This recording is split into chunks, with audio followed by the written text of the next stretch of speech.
Everyone, मेरा नाम है Vishakha and I am currently posted in Bikaner as SBI junior associate. मैंने पहले वीडियोस डाली, उसमें काफ़ी सारे मैसेजेस आए थे कि मैम प्लीज़ अपनी स्ट्रेटजी बताइए। तो मैं इसी वजह से आपको कुछ 3 इंपॉर्टेंट ऐसी बातें बताना चाहूँगी जो मैंने अपने प्रिपरेशन टाइम पर रखी और जिसको अप्लाई किया और जो मेरे लिए बहुत हेल्पफुल रही। पहली सबसे इम्पोर्टेंट बात तो ये है कि मैंने अपनी प्रिपरेशन टाइम में हमेशा जब भी पढ़ाई शुरू की अपनी टू डू लिस्ट बनाकर ही पढ़ाई किया करती थी। उस टू डू लिस्ट में हर सब्जेक्ट को कवर किया करती थी और उसका मेरे को फ़ायदा मोस्टली ये मिला कि मेरे को ना ज़्यादा सोचना नहीं पड़ता था कि एक सब्जेक्ट कंप्लीट किया और दूसरे सब्जेक्ट में सोचूं कि अब क्या करूं। ऐसा मुझे नहीं, मतलब ये टाइम मेरा बच गया। और ये इस वजह से ही होता था कि सब कुछ लिखा हुआ है, एक सब्जेक्ट कंप्लीट किया एंड टिक किया, दूसरा सब्जेक्ट की बारी फिर एंड टिक किया। तो ये मेरे लिए बहुत हेल्पफुल रही और इससे क्या है, मेरा हर सब्जेक्ट कवर होने लग गया। अगर मैं 100% भी वो टू डू लिस्ट कंप्लीट ना करती हूँ, एटलीस्ट 90% भी कंप्लीट होती है, तो वो मेरे लिए बहुत ज़्यादा अच्छी बात थी। और दूसरी सबसे इम्पोर्टेंट चीज़ थी कि मैं जब अपनी पढ़ाई किया करती थी तो लैपटॉप के साइड में मैं हमेशा स्टॉप वॉच रखती थी, लैपटॉप के अंदर ही स्टॉप वॉच लगा कर रखती थी।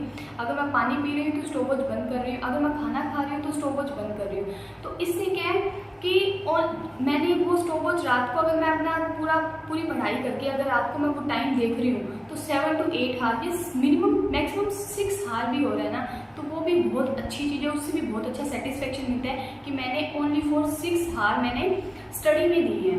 तो ये बहुत अच्छी चीज़ थी। इससे क्या अपने को अगर आप 6 आवर से कम भी पढ़ाई कर रहे हैं तो ऐसा लग रहा था नहीं आज कम पढ़ाई हुई है, तो वो सबसे अच्छी चीज़ है। और तीसरी सबसे बढ़िया और इम्पोर्टेंट चीज़ है कि कंसिस्टेंसी मेंटेन करना बहुत ही मुश्किल भी कह सकते हैं और बहुत अच्छी चीज़ भी है। जिसने ये मेंटेन कर लिया तो उसके लिए बहुत इजी हो जाता है, ये उसके लिए बहुत इजी ये चीज़ हो जाती है।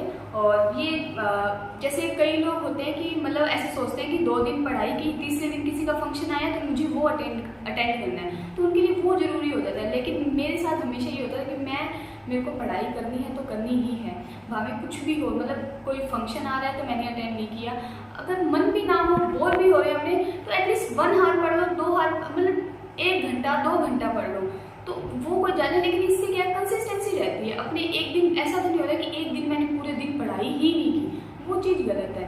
तो मैं ये 3 चीज़ें बताना चाहूँगी। मैं चाहती हूँ कि अगर ये मेरे लिए इतनी हेल्पफुल रह सकती, तो शायद क्या पता आपके लिए भी ये अगर फॉलो करो तो ये आपके लिए हेल्पफुल हो सकती है। तो मेरे कहने का मतलब है कि आपको ये अपनाना चाहिए, क्योंकि ये बहुत ही अच्छी चीज़ लगी। जो मेरे को लास्ट में कंक्लूजन निकालते हैं कि मेरे लिए सबसे अच्छी चीज़ क्या थी प्रिपरेशन टाइम में, तो ये मोस्टली मेरे को ये 3 चीज़ें अच्छी चीज़ देखने को मिली।